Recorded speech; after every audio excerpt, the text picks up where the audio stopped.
نہیں جو جانتے ہیں وہ بولیں. جانتے ہیں جی؟ لو جی کافی سارے جانتے ہیں, تھوڑے جی رہ گئے. جانتے ہیں نا خواجہ صاحب کو؟ ان کے کسی بیٹے کو جانتے ہوں؟ نہیں جانتے, نہیں جانتے, نہیں جانتے آپ ان کے بیٹے کو. حضرت خواجہ معین الدین اجمیری رحمۃ اللہ تعالیٰ علیہ کے بیٹے کو نہیں جانتے, لیکن ویسے آپ ہندوستان میں کسی آدمی کو چھیڑ کے دیکھیں, وہ کہے گا میں خواجہ صاحب کا روحانی بیٹا ہوں, میں اولاد. حضرت غوث اعظم رضی اللہ تعالیٰ عنہ کی اولاد کو کم لوگ جانتے ہیں, لیکن آپ ویسے کسی کو پوچھ کے دیکھیں 11ویں والا پیر کون ہوتا ہے, ہر آدمی ہاتھ اٹھا کے بتائے گا خدا کے فضل سے ہم پر ہے سایہ غوث اعظم کا, ہمیں دونوں جہاں میں ہے سہارا غوث. لوگ جھوم کے بتلائیں. میرے بھائی یہاں لوگ پریشان ہو جاتے ہیں کہ اولاد ہوگی تو یہ ہوگا, فلاں ہوگا تو یہ ہوگا. بھائی ایسی کوئی بات نہیں. میرے پاس پیسے ہوتے تو میرا ابا بیماری سے فوت نہ ہوتا. جو مالدار ہوتے ہیں تو کیا وہ بچ جاتے ہیں؟ حضرت اسرائیل انہیں چھوڑ جاتے ہیں؟ او خدا کے بندے تو کیسی بات کر رہا ہے؟ آپ کی نئی نئی دوستی ہوتی ہے تو حالات اور ہوتے ہیں, تو 6 مہینے کے بعد حالات اور 6 سال کے بعد اور ہوتے ہیں, اور پھر جب وقت بیت جائے تو پھر معاملات. لیکن آپ کو استقامت دکھانی ہے, ڈٹنا ہے, کھڑا ہونا, مسائل کے سامنے رکنا ہے. مسائل سے بھاگ جانا, نظریں چرانا, میرا گھر میں دل نہیں لگتا, میں کہیں اور رہوں گا, میں ملک میں نہیں رہوں گا, میں ان رشتہ داروں کے بیچ وقت نہیں گزاروں گا, یہ انداز ٹھیک نہیں. اسلام نے گوشہ نشینی کو ناپسند کیوں کیا ہے؟ رہبانیت کو ناپسند کیوں کیا ہے؟ سارا کچھ چھوڑ چھاڑ کے, حقوق چھوڑ کے تنہائی میں بیٹھنا, رہبانیت کو کیوں ناپسند کیا؟ لوگوں کے بیچ رہو, ان کی تکلیفوں پر صبر کرو, ان کی طرف سے آنے والے دکھوں کو برداشت کرو, اور میدان میں رہو اور ڈٹنا سیکھو, اور ان چیزوں کا خیال. آپ دیکھیں نا, قرآن مجید کا ایک مقام ایسا ہے جس میں اللہ تعالیٰ نے نا حضور کو گنجائش دے دی. یعنی ہمیں اگر گنجائش مل جائے, کرو چاہے نہ کرو, تو فٹافٹ لوگ گنجائش پہ عمل نہیں کرتے. بھائی نفل چاہے بیٹھ کے پڑھ لو, چاہے بیٹھ کے پڑھنا تھا نا تو سارے بیٹھ کے ہی پڑھتے ہیں, اللہ ماشاء اللہ تھوڑوں کو چھوڑ کے. مسواک نہ ملے تو چلو انگلی استعمال کر لو, مسواک نہ ہو تو اب کیا ہوتا ہے؟ زیادہ تر انگلی استعمال کر لیتے. ہم گنجائش پہ جلدی عمل کرتے ہیں. لیکن حضرت عائشہ صدیقہ رضی اللہ تعالی عنہ فرماتی ہیں کہ اگر امت کے حق میں احکام لینے کی باری آتی تھی تو حضور آسانی کو پسند کرتے تھے. آپ کی توجہ ہے میری بات پر؟ لیکن جو اپنا معاملہ تھا نا حضور کا اپنا, اس میں جو استقامت کا حسن تھا وہ بڑا دیدنی ہے. اللہ تعالیٰ نے نا نبی پاک علیہ الصلوۃ والسلام کو فرما دیا کہ ان الذین کفروا سواء علیہم اانذرتہم ام لم تنذرہم لا یؤمنون. میری طرف دیکھ رہے ہیں آپ؟ فرمایا محبوب بے شک جن کی قسمت میں کفر ہے, آپ انہیں ڈرائیں یا نہ ڈرائیں وہ ایمان نہیں لائیں گے, ان پر برابر ہے. آپ انہیں ڈرائیں چاہے. یہ وہ لوگ ہیں جنہوں نے اتنا کفر کیا ہے کہ اب اللہ نے ان کے دلوں پر مہر لگا دی ہے. اب آپ ڈرائیں نہ ڈرائیں سواء علیہم, ان پر برابر ہے. صحابہ نے حضور سے پوچھا یا رسول اللہ, آپ کو اللہ تعالیٰ نے کہہ دیا ہے کہ یہ جو پکے کافر ہیں نا, جن کی قسمت میں کفر ہے, جنہوں نے اپنے حق میں مہریں لگوا لی ہیں, ابو جہل ہے, ابو لہب ہے, آپ کو اجازت ہے ان کو ڈرائیں چاہے. تو حضور کیا کرنا ہے؟ تو نبی کریم علیہ الصلوۃ والسلام نے پتہ کیا فرمایا؟ فرمایا مجھے میرے رب نے روکا نہیں, اور کہا ہے سواء علیہم, ان پر برابر ہے. مجھے ڈرانے کا اجر ملے گا, لہذا میں انہیں ڈراتا ہی رہوں گا. حضور پیغام حق دیتے ہی رہے, نبی پاک علیہ السلام پیغام دین دیتے ہی رہے, اور حضور نے پہلے دن جو نعرہ لگایا تھا نا, دین میں آ جاؤ, وہی نبی پاک علیہ السلام کا نعرہ ہمیشہ موجود رہا. حضور نے صحابہ سے فرمایا کہ جب تم میدان میں چلے جاؤ, جنگ میں آمنا سامنا بھی ہو جائے, صف بندی بھی ہو جائے, تلواریں نیام سے باہر بھی نکل آئیں, پھر بھی پہلے لوگوں کو دعوت دین دینا. اگر کلمہ پڑھ لیں تو پھر ہمارا ان کے ساتھ کوئی جھگڑا, ادھر دیکھیں جی, پھر ہمارا ان سے کوئی جھگڑا. اپنی زندگی میں استقامت پیدا کریں, مضبوط رہیں. ہمارے بچے نوجوان ایک کام شروع کرتے ہیں, 6 ماہ کے بعد دوسرا شروع کر لیتے ہیں, پھر اگلے 6 ماہ کے بعد ان کا پروگرام کوئی اور بن جاتا ہے. پھر 2 سال گزرتے ہیں تو کہتے ہیں میں اتنے کام ہی نہیں کرنا, میں باہر جانا. او بھائی تو کہیں ٹھہر تو صحیح. اگر بندہ استقامت سے کرے نا, میرے ابا جی کہا کرتے تھے وہ وٹا بھی کلے پیار ہوئے تو پارا ہو جاتا ہے. اور شرط یہ ہے کہ کہیں ٹھہرے تو صحیح نا, اس کے ساتھ بھی مٹی آ کے تھوڑی تھوڑی لگ جاتی. زندگی میں استقامت ایک سبب. دوسری بات یہ, استقامت کس کو نصیب ہوتی ہے؟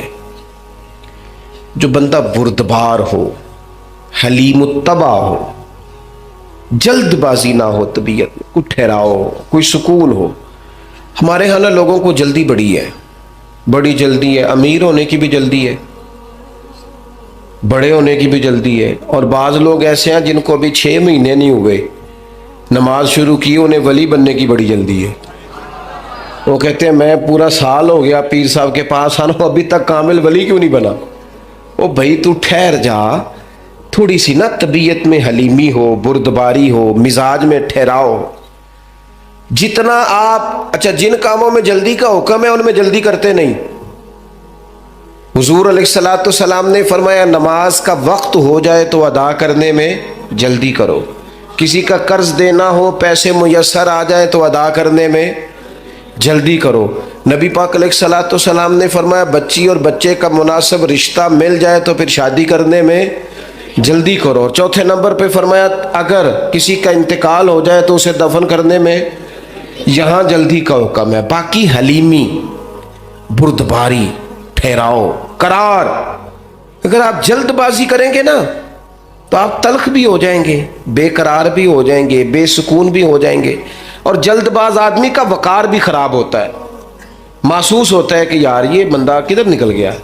جلد باز نہ بنے, حلیمی, ٹھہراؤ, سکون, اطمینان زندگی میں پیدا کریں. کچھ چیزیں ایسی ہیں جو صرف وقت کے ساتھ ٹھیک ہوتی ہیں, صرف ٹائم گزرنے سے ٹھیک ہوتی ہیں. کچھ لوگ ایسے ہوتے ہیں جن کا ذہن صرف وقت کے ساتھ آپ کے حق میں تبدیل ہوگا. آج آپ جتنی مرضی دلیلیں دیں گے وہ نہیں سمجھیں گے, آپ جتنا مرضی ان کو قائل کریں گے نہیں سمجھیں گے, لیکن ایک وقت آئے گا کہ آپ کو کہنا ہی نہیں پڑے گا, ان کی سمجھ میں بات.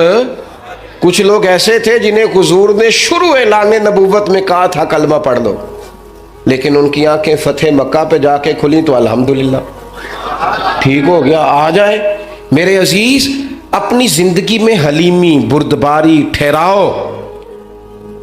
وہ مرغی بھی جب تک جم کے نہ بیٹھے, انڈوں سے بچے نکلتے, اسے بھی کچھ دن ڈٹ کے بیٹھنا پڑتا ہے. اگر ٹھہراؤ ہی نہیں ہوگا, قرار ہی نہیں ہوگا. قبیلہ عبد القیس کا وفد آیا تھا حضور کی بارگاہ, کچھ لوگ دوڑ کے آ گئے زیارت کرنے کے لیے, لیکن جو ان کا سردار تھا نا,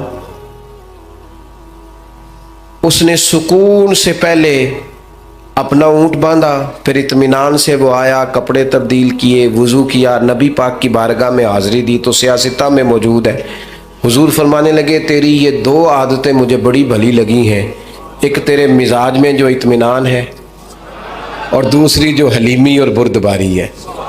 یہ جو ٹھہراؤ ہے, طبیعت کا سکون ہے. یہ جو میں نا ایئرپورٹ پہ تھا, لائن لگی ہوئی تھی لوگوں کی, واپس آیا تھا میں, تو مجھے دیکھ کے نا وہ جو امیگریشن کے لوگ ہوتے ہیں ایئرپورٹ پہ, وہ مجھے کہنے لگے پیر صاحب تسی اگے آ جاؤ. اب ظاہر ہے چلیں دین کی برکت ہے, کچھ لوگ جانتے ہیں کہ آپ آگے آ جائیں. میں نے ان سے کہا آپ کا شکریہ, لیکن میں جہاں کھڑا ہوں ٹھیک ہوں, اور میں ہوں بھی بالکل ٹھیک, مجھے جلدی بھی کوئی نہیں, کوئی جلدی نہیں کسی قسم کی. وہ پھر کہنے لگا آپ آگے آ جائیں. میں نے کہا نہیں آتا, میں ادھر ٹھیک ہوں, بالکل بالکل اطمینان میں ہوں, ٹھیک ہوں. 10-15 لوگ تھے, میری باری آ گئی, میں نے اس کا شکریہ ادا کیا, اور ساتھ میں نے اسے پتہ کیا کہا, جو لوگ اتر کے آئے تھے وہ سارے اکٹھے ہی تھے. میں آگے آ جاتا تو انہوں نے کہنا تھا دیکھو جی مولوی خود مساوات کا درس دیتے ہیں, لائن کراس کر کے چلے گئے. اور دوسری بات یہ ہے کہ میں اگر آپ سے مور جلدی بھی لگوا لیتا تو پتہ نہیں وہاں سامان والے چین پہ کتنی دیر کھڑا رہتا. تو فائدہ کیا ہے ان جلد بازیوں کا؟ اس میں مثلا کیا ہو جائے, اس بھاگ دوڑ کا کیا نتیجہ ہے؟ جب آپ بردبار ہوتے ہیں, ہمارے ہاں نا بڑا مسئلہ ہے گھروں میں بھی باہر بھی سب کو,